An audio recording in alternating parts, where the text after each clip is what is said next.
Hi everyone, welcome back. So we got a commission a couple weeks ago, and it was for surfboard shape.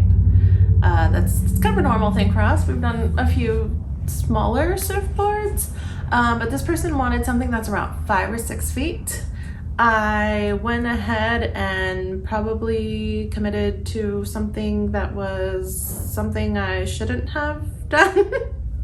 But we kind of had like a surfboard kind of laying around. Well, he had a surfboard. I had a surfboard laying around, like one that needed some ding repairs and whatnot, and it was this super fun shape. It's about a 5'6", 5'7" fish, and I had every intention of surfing this thing after repairing it, and it had been sitting there collecting dust because I have a bunch of surfboards, and I like having surfboards. Anywho, so yeah, she sold my surfboard.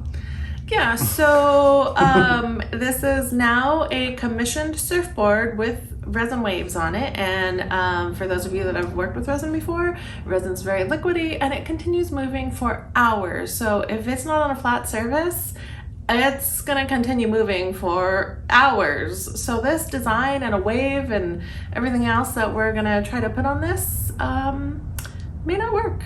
Yeah, well, I compare it to putting resin on a banana. It's curved from side to side, and it's shaped like this. Like it's semi-flat, and it was absolutely hilarious. Like if there was some sort of like spy cam footage or something like that of like us trying to figure out how to level this thing, you would absolutely have circus music involved. Like do do do do do do do, and like us just like sitting there scratching our heads, like trying to figure out what to do with this thing. And I think we have a plan. Yeah, so if you want to watch the circus version of us putting resin on a surfboard and trying to figure out how to make it work even though it's not flat, keep on watching. Here we go. We're gonna figure it out. Hopefully. Maybe. Jeez. No confidence. It's all right. We're gonna do this. We got this. Yeah. It's gonna happen. We're good. Yeah, so here we go. Here's the rough surfboard and wax on each side, track top on it, dings, stickers and all. Went after it, did some ding repair, took all the wax off, took the track top off, sanded it, got it ready for paint.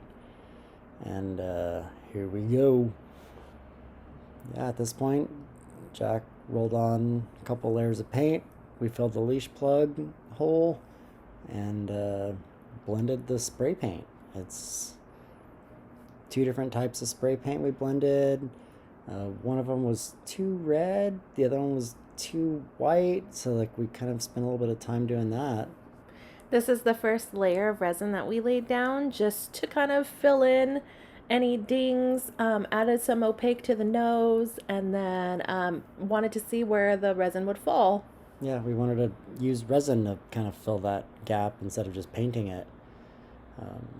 And then this is it. This is the first coat. We went ahead and let the resin sit for a few minutes, for actually a while in the It cup. was a long time. It was starting to get warm. The idea behind that was because this way it won't move as much, which was also, as you can see, us frantically trying to blend to blend the color together and blend it and make it look more naturally how the resin normally looks. I think we actually did. Like, I think it came out pretty good. Yeah, I mean, we still had a good amount of work time with it, but at the same time, we're used to working with resin that's the consistency of syrup, and in this case, it was like the consistency of molasses. Like, Right. It did not want to spread, it did not want to move, it did not want to blow back, but that's also kind of what we were going for. Yeah, it didn't want to blow back, and once we added all the heat to it, you can see already, well, I can see it, how the wave just keeps going further and further back, and it's starting to, almost a good amount that's on that side is starting to fall over the edge, which wasn't exactly what we were going for. And even here you can see where it just kept going, like even the initial white line just kept falling over the edge. Yeah, I mean, it pretty much did what we expected it to do. Like, the left side of the board, or the camera side of the board, is tilted down, and then the other side of the board is tilted the opposite direction, so it spread a long ways on one side, and the other side like receded and like pulled back on itself, and you see us semi-frantically trying to like fix these things and adjust so that it looks how we want it to look. Right, but it's also the first layer, and we're going to put a second one on top of it, and so it's going to kind of be hidden, so we had a little bit of wiggle room with this, but now we knew what to do for the next one. Kind of. I don't know. And here we go. Second wave. Just like that. 5, 4, 3, 2, 1. And pretty much the same scenario. We waited for the resin to reach like the end of its lifespan. We actually re-leveled it for this one because we're just like, whoa, like that blew back way too far. Like, what's going on there? So we adjusted the level. We tilted it a little bit more towards us, I guess you could say. I don't know. Right, we just kind of leveled it like right down the center. It was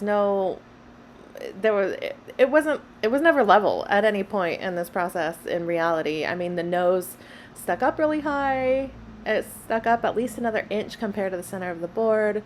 And then, the stringer was just coverage higher. Was kind of a pain in the butt. But yeah, again, it's you see the mad dash in us trying to move it around as much as possible and trying to blend it. And it was a really cold night. I think it was like in the low 50s, high 40s. Like, it was. Yeah, it was cold. Nothing was working for us on this day, but we made it work. Like, with just kind of doing what we've learned and. Yeah, but I didn't. Add heat, and. Yeah, add heat. I didn't really like the way the colors came out the first time. I thought I went too dark. Went from super, super duper light in the beginning, and then it got super, super dark, and there was kind of like no in between. So I went ahead and I changed it because I was using opaque colors on this one. And so you can see a little bit more of like that medium blues in there that are blended, and here Shane is blending away. We're adding heat, trying to get it to move. But again, as soon as it cools off, it was kind of staying put because we waited till the end of its pot life before we even put it on. The plan for this one was to do a wave that doesn't blow back as much, so it doesn't fall over the edge of the surfboard again. So you can see blowing it back kind of worked out. I guess a couple layers of resin on it, and it did level out quite a bit more than what we had initially started with. But there, line cleaning up the edge just to make sure it's a nice clean line, and as clean as possible anyway, with the alcohol wipes that we use for our hands and to clean some of our equipment, and the smeared resin. Yeah, we did a couple swipes on it and like underneath, and cleaned it up, made sure all the edges were covered. Every time we torch it, it thins it out a little bit. And swipe the edges to try to clean up the drips as much as possible, so we're not gonna have to spend so much time. Make sure we got the right coverage that we want. Make sure we got the right coloring. Thumbs up. We're back. It's about 2 weeks later, and we can actually stand it up. It's good to go. This was an interesting adventure, that's for sure. I'm glad we did it though, because I don't know, I've looked on YouTube and I don't think I have been able to find anybody else that did something like this, so it's kind of cool. Yeah, people have done them, and of course they come out. I mean, I've seen some good ones and some not so great ones, but I think we put a lot of thought and effort into it, and hopefully everything we went through may help you in some way if you decide to go through this venture. And this is our first one.